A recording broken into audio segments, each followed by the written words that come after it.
Salut tout le monde, je suis Mou et aujourd'hui j'aimerais vous parler à propos de deux points de vue différents en termes de la nutrition. Alors c'est parti. Alors au niveau de la nutrition, il y a deux différentes vues, réductisme et globalisme. Ouais. Alors premièrement, réductisme, c'est comment on pense au niveau de nutrition généralement. Ouais. C'est-à-dire, par exemple la pomme, nous on pense que la pomme c'est bon pour la santé. Mais c'est pas parce que c'est la pomme. Nous, on pense que la pomme, c'est bon pour la santé parce que dedans, il y a vitamines, il y a trop de minéraux, il y a trop de trucs pour antioxydants, tout ça. Anti-inflammatoires, tout ça. Et c'est pour ça qu'on pense que la pomme, c'est bon pour la santé. Pas parce que comme c'est la pomme, tu vois. Et deuxième exemple, comme la viande aussi. Nous, on pense que c'est bon pour la santé ou nous, on pense qu'on a besoin de la viande un petit peu. Pourquoi? Parce que dedans, il y a protéines et parce que dedans, il y a vitamine D, vitamine A ou... Tu vois, beaucoup des acides comme amino.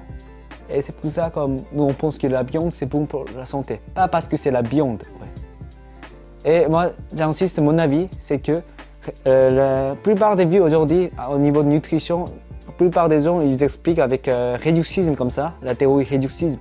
Mais ça c'est pas correct du tout. Je vous assure, c'est pas correct du tout. Alors deuxième c'est quoi? C'est correct. C'est globalisme. C'est quoi? Je vous explique encore. La pomme, c'est bon pour la santé parce que c'est la pomme. Parce que c'est une espèce qui est adaptée pour les humains, pour qu'on mange, tu vois. Et c'est pour ça c'est bon pour la santé. C'est pas parce que dedans il y a vitamine C ou vitamine A, tout ça. Alors vous allez dire peut-être, alors c'est quoi les preuves? Alors si vraiment vitamine C ou vitamine A ou protéines, surtout là, si c'est que des trucs qu'on a besoin, alors comme logiquement, normalement on devrait être capable de vivre avec juste comme poudre de protéines et vitamine A comme pilule, vitamine C pilule, et avec un petit peu de l'eau peut-être, et des gras comme raffinés aussi, comme ça, les sucres raffinés. Mais en vrai, ça marche pas du tout, tu vois, comme ça. Du coup, j'ai entendu tous les trucs comme raffinés ou processed, tu vois. On n'a pas besoin du tout, c'est vraiment pas nécessaire du tout pour les humains. Ouais. Il faut bien comprendre ça, tu vois. La vue de réductisme tout le temps, ils cherchent quelque chose comme super aliments ou vitamine C, trop d'antioxydants, CoQ10, vitamine D, tout ça. Mais surtout, ça ne va pas influencer du tout. Et peut-être vous allez dire, il y a des gens qui disent comme, ouais, moi ça a marché bien, moi j'ai pris vitamine D, oméga 3, tout ça, mais ça m'a marché, moi je sens que j'ai amélioré ma santé, tout ça. Ben, ça, je vous explique aussi. Si vous avez déjà mangé mauvais trucs tout le temps, genre, je ne vais pas dire maintenant en tout cas, mauvais trucs pour les humains, alors bien sûr, au début ça aide, tu vois. Si vous êtes déjà comme détruit un peu, comme beaucoup de mauvaises bactéries dans votre intestin, tout ça, alors bien sûr, vitamine D ou oméga 3, ça va marcher parce que c'est raffiné et ça va un peu aider. Mais ça ne veut pas dire que vous êtes en train de récupérer totalement votre environnement ou votre, votre santé biologiquement, tu vois, dedans, dans le sang, tout ça, tu vois.